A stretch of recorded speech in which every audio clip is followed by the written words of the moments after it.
ठीक है, इधर देखो ध्यान से, सहलगनता की बात करेंगे, लिख लो ये लिंकेज, इसको बोलते हैं सहलगनता, दिख रहा है ना। सह का मतलब क्या होता है, देखो सह का मतलब होता है साथ, सह का मतलब अगर आप किसी लड़के की आवाज आ गई ना, फुट जाएगा, है ना। लगन का मतलब जुड़ा हुआ, लगन का मतलब जुड़ा हुआ, जैसे लगन आता है ना, लगन, है ना, तो वो लगन का मतलब जोड़ना ही होता है कि जुड़ गए, अब दोनों परिवार जुड़ गए एक दूसरे से। ये प्रॉपर्टी हमारी होगी। ठीक है, ये प्रॉपर्टी तुम्हारी होगी। अब ध्यान से सुनो मेरी बात, यहाँ लिंकेज की बात करेंगे, तो लिंकेज की जब भी बात होती है तो टीएच मॉर्गन की बात होती है। जीन और गुणसूत्र साथ साथ होते हैं और इनमें संबंध बताने वाला एक थ्योरी दी थी गुणसूत्रीय सिद्धांत सटन और बावेरी ने, जो क्वेश्चन भी आया था अभी, ठीक है। तो और पिछले साल भी आया था ये, मतलब लास्ट अभी जब लगी थी।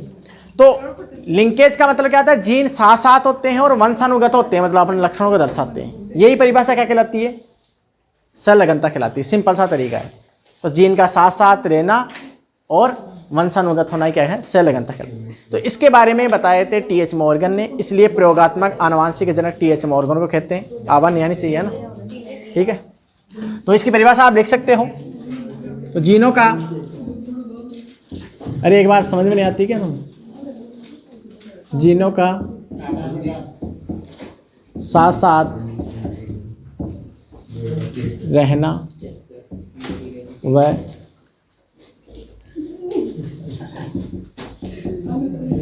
वंशानुगत होना,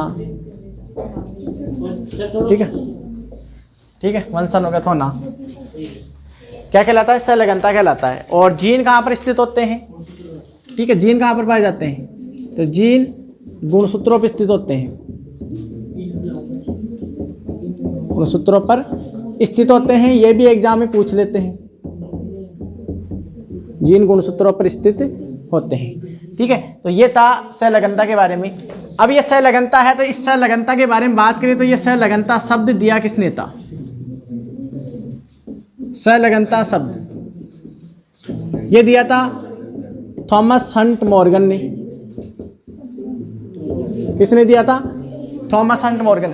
पर सहलगनता को इससे पहले भी क्या कर दिया था, परिभाषित कर चुके थे, ठीक है, बेटसन और पुनेट वैज्ञानिक, जिसने प्रतिकर्षण युग्मन शब्दों का उपयोग किया था, ठीक है। तो इससे पहले भी इस सहलगनता को बता दिए थे।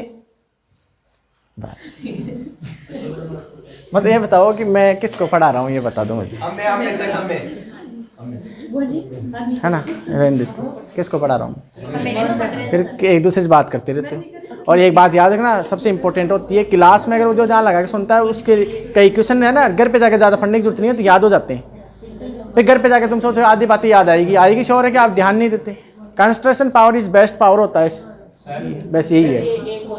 हाँ, यहाँ पे अगर आप बोल रहे हो क्या समझा है जी, फिर कर जाएगी उसको दोबारा पढ़ने का मन नहीं करता, आ जाता है। हाँ तो सही है, तो मत पढ़ना, यहाँ आ गया ना, यहाँ पर समझना है तो है, यहाँ क्या कि मुझे बस पेपर दे दो ना, उस टाइम दिक्कत आती है, एक दो क्वेश्चन में गौतम कर जाती है ना।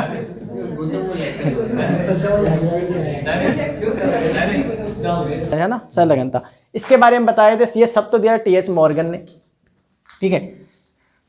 तो इसके पहले भी है ना, इस सहलगनता को क्या है डिफाइन कर दिया था पुनेट और वैज्ञानिक, क्या था, बेटसन। तो एक, ठीक है, एक तो था पुनेट और बेटसन, और इन्होंने इस सहलगनता की जगह, यानी सहलगनता की जगह दूसरे वर्ड यूज करे थे।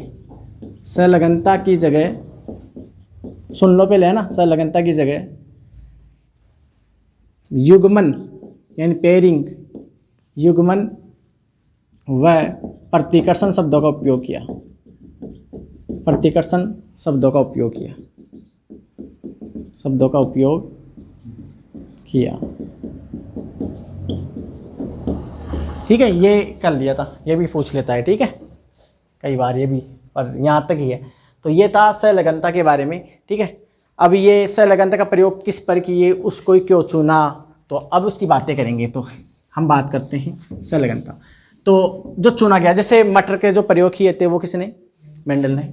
इसके अलावा मटर के अलावा भी एक पादप और किए थे, ठीक है, बताओ नाम, है ना। कई बार अगर मटर नहीं आए तो क्या कर लोगे, एक नाम लिखा है मैंने पादप का, हिराशियम है ना, वो पादप भी पूछ लेता है, हिराशियम पादप पर भी प्रयोग किए, क्योंकि कई बार मटर देता ही नहीं है, वो पादप उठा के देता है, मटर होता ही नहीं है, तो उसको भी याद रखना है आपको। तो इसने जो प्रयोग किए वो सारे के सारे, एक फल मक्खी होती है ड्रोसोफिला मेलनोगास्टर, उस पर प्रयोग करे थे। उस पर क्यों करे थे उसका कारण बता दूं। एक तो उसका आकार छोटा था और नर मादा अलग थी, मतलब एक लिंगी था। इसके अलावा अध्ययन कर सकते हैं, ठीक है। और मेन कारण क्या होता है, जो कल्चर, सामान्य कल्चर होता है ना, कल्चर मीडियम, उस पर उसको क्या कर सकते हैं, संवर्धन कर सकते हैं उस फल मक्खी का, ठीक है, इसलिए उसका उपयोग किया था। तो उन सारी बातों को लिख रहा हूँ, आप लिख लेना आप सारी बातों को, ठीक है। तो मैं लिख रहा हूँ, लिख लो आप, अब लिख लो आप। प्रयोगात्मक आनुवांशिकी का जनक भी इसे कहते हैं, टी.एच. मॉर्गन को।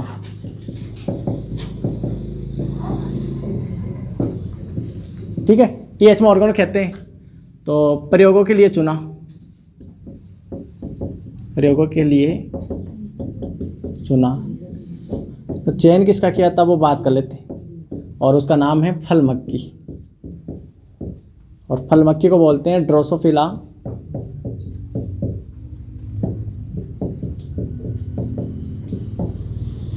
ड्रोसोफिला मेलनोगास्टर।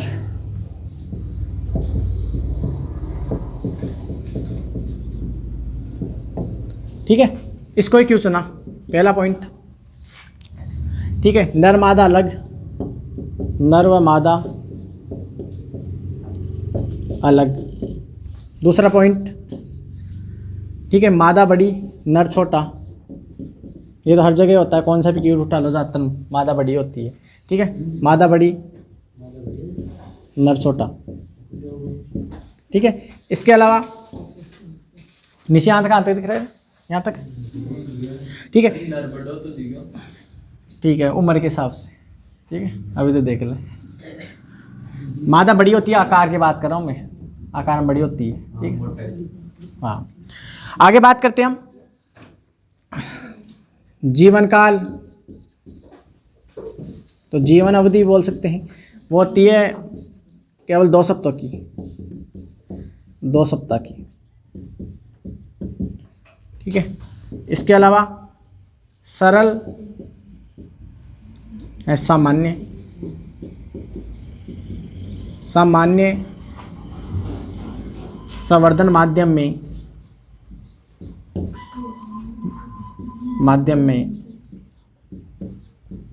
पालन कर सकते हैं,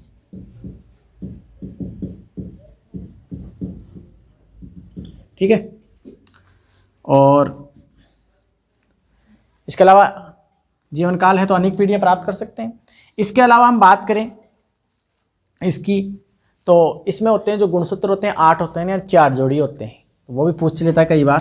तो गुणसूत्र संख्या, इस मक्खी की बात कर रहा हूँ मैं ना, गुणसूत्र संख्या 4 जोड़ी, 4 जोड़ी मतलब 8 गुणसूत्र, ठीक है। तो ये थे सेल घनता के बारे में, ठीक है। और एक वैज्ञानिक, इस टी.एच. मॉर्गन के एक स्टूडेंट थे जिन्होंने क्या, रिकॉम्बिनेशन मैप, यानी पुनर्संयोजन आप जानते हो ना, पैकेटिन अवस्था में होता है अर्थसूत्र की, तो उसमें रिकॉम्बिनेशन मैप यानी इनका मैप बनाने में क्या है सफलता हासिल की थी। वो इसके स्टूडेंट ही थे, हाँ, टी.एच. मॉर्गन है, स्टूवर्ट हाँ जिनका नाम था। तो वो भी यहाँ लिख देता हूँ मैं, उसको भी लिख लेना आप, हाँ ना। हाँ, गुणसूत्रीय मानचित्र, तो गुणसूत्रीय मानचित्र, इसे एक प्रकार से हम रिकॉम्बिनेशन मैप बोल सकते हैं, रिकॉम्बिनेशन मैप। ये किसने दर्शाया था, स्टूवर्ट ने, ठीक है। रिकॉम्बिनेशन की जब बताने की जरूरत नहीं है, रिकॉम्बिनेशन है नहीं, आप जानते हो क्या होता है, पैकेटिन अवस्था में होती है, जो पूर्वावस्था पष्ट की तीसरी उपावस्था होती है, स्थूल पट, उसमें होती है, ठीक है। तो ये इसमें ये पूछ लेता है कई बार, किसने बताया था, स्टूवर्ट ने। ये इसका शिष्य ही था, टी.एच. का शिष्य, मॉर्गन का शिष्य,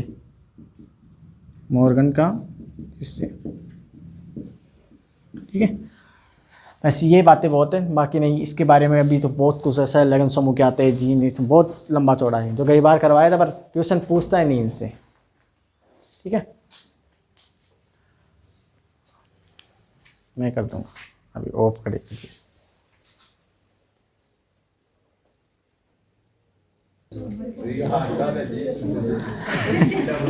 सुनो ध्यान से,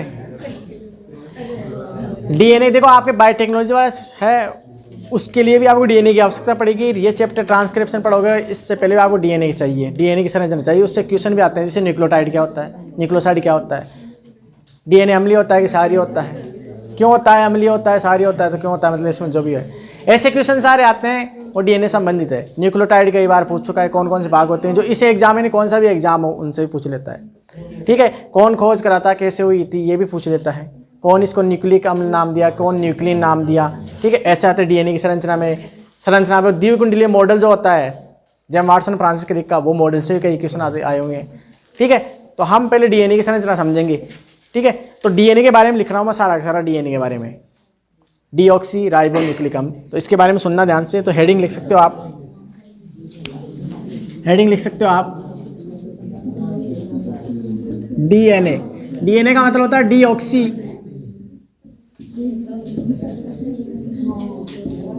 डीऑक्सी राइबो न्यूक्लिक अम्ल। अब इसे यही नाम क्यों दिया गया अभी बता देंगे, इसका कारण क्या है। तो डीएनए की बात करेंगे हम, तो डीएनए के पहले खोज से बात कर ले, डीएनए की खोज कैसे हुई थी वो बात कर लेते हैं। तो डीएनए यानी कहने का मतलब ये व्यक्ति थे और उनका नाम था फ्रेडरिक मिक्सचर, जो भी नाम है, मतलब फ्रेडरिक मिक्सचर ने क्या है, केंद्रक के अंदर 1869 की बात है, केंद्र के अंदर के कुछ केंद्रीय पदार्थ देखा मतलब। ठीक है, और उन्हें नाम दे दिया एक प्रकार से न्यूक्लिन, यानी उसकी खोज। तो इन्होंने क्या है, डीएनए की खोज की, इस केंद्रीय पदार्थ को, यानी कोशिका में केंद्रीय पदार्थ को, कोशिका में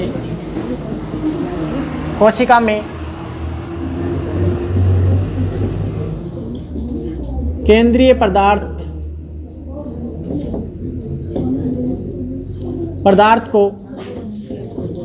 पदार्थ को न्यूक्लिन नाम दिया।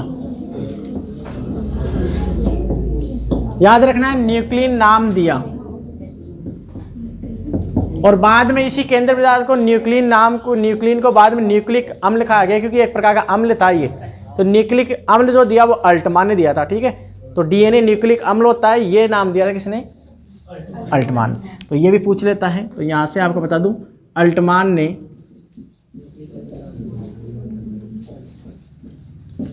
ने इस न्यूक्लिन को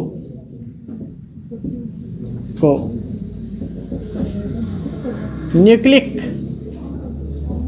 अम्ल कहा। ठीक है, यानी अम्लीय पदार्थ है, अम्लीय पदार्थ। और डीएनए एक प्रकार का न्यूक्लिक अम्ल होता है और ऋणावेशित होता है। और ऋणावेशित क्यों होता है, क्योंकि फॉस्फेट समूह की वजह से होता है। अब वो पढ़ेंगे अभी, है ना। तो ये भी लिख सकते हो आप, डीएनए न्यूक्लिक अम्ल व ऋणावेशित आनुवांशिक पदार्थ है। आनुवांशिक यानी डीएनए संबंधित जो बातें लिख रहा हूं मैं, आनुवांशिक पदार्थ है। आनुवांशिक का मतलब आप जो अभी लक्षण देख रहे हो ना, कि हम अपने माता पिता जैसे दिखाई दे रहे हैं, कुछ वेरिएशन भी आती है, जैसे आम होते तो आम के पेड़ ही लगते हैं, ये क्यों रहे, ये डीएनए की वजह से। क्यों, डीएनए गुणसूत्र बनाते हैं, ये मैं पढ़ा दिया था कोशिका वाले चैप्टर में। तो मेन क्या होता है, आनुवांशिक पदार्थ डीएनए है। ये भी इस पर भी प्रयोग हुए हैं, और ये हर्शे व चेस के प्रयोग हुए थे। हर्शे व चेस का पूछ लेता है, वो इसमें सिलेबस में नहीं दे रखा ना, तो लिख लेना पर एक लाइन, डीएनए आनुवांशिक पदार्थ है, वो हर्शे व चेस ने बताया था। सामान्य डीएनए से संबंधित बातें लिख रहा हूँ मैं, तो हर्शे व चेस के प्रयोग से साबित हुआ था। हर्शे व चेस के प्रयोग ने साबित किया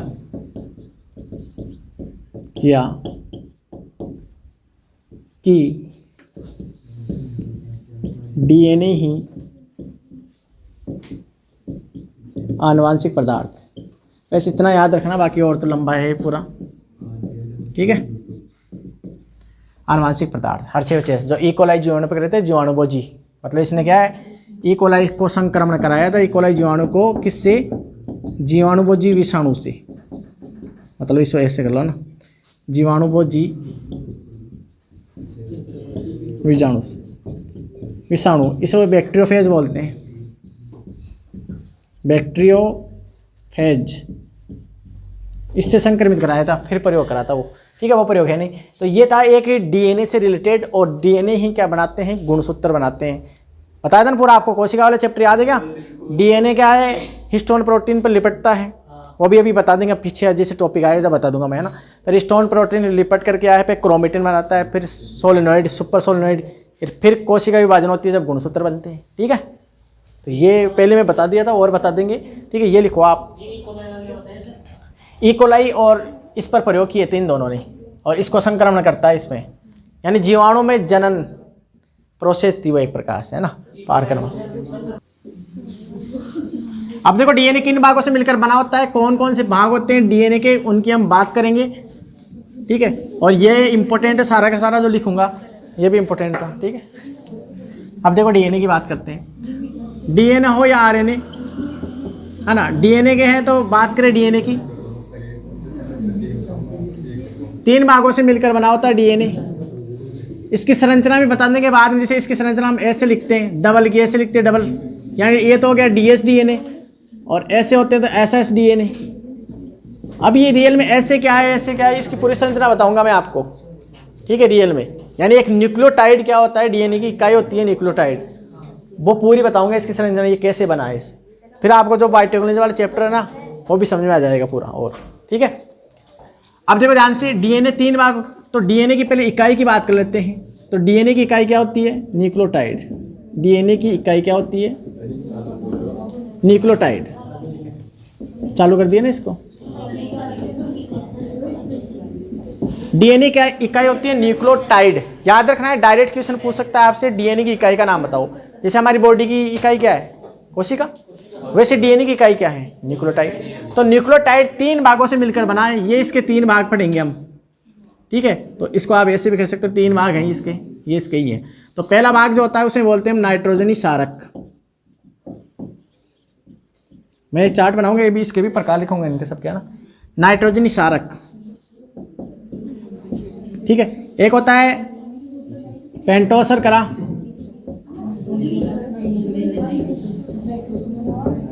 ठीक है, और एक होती है फॉस्फेट समूह, फॉस्फेट समूह। अब देखो क्या होता है, ध्यान से, नाइट्रोजन सारक 2 प्रकार के होते हैं। ये कंपटीशन एग्जाम में बार बार पूछता है आपसे, प्यूरिन्स और पिरिमिडिन्स। प्यूरिन्स की बात करें, इसमें 2 होते हैं, ए व जी, और इसमें 3 होते हैं, सी टी यू, पर यू या ना इस डीएनए में नहीं होता है, ठीक है। तो मैं बता दूं आपको, न्यूक्लिक अम्ल आरएनए व डीएनए दोनों ही होते हैं, ठीक है। न्यूक्लिक अम्ल दोनों होते हैं, मतलब आपको इसको पूरा ऐसे करें ना, तो ऐसे कर सकते हैं। न्यूक्लिक अम्ल 2 प्रकार के हो गए, आरएनए व डीएनए। आरएनए व डीएनए न्यूक्लिक अम्ल है, ठीक है, ऐसे कह सकते हैं। तो अब इनके बात करें, एक का मतलब एडेनिन। अब ये कैसे जुड़ता है, कहाँ जुड़ता है, कौन से खंड से जुड़ता है, ये बता देंगे नाइट्रोजन सारक। एडेनिन। जी का मतलब गवानीन, सी का मतलब साइटोसिन, और टी का मतलब थाइमीन। थाइमीन को 5 मेथिल यूरेसिल भी बोलते हैं,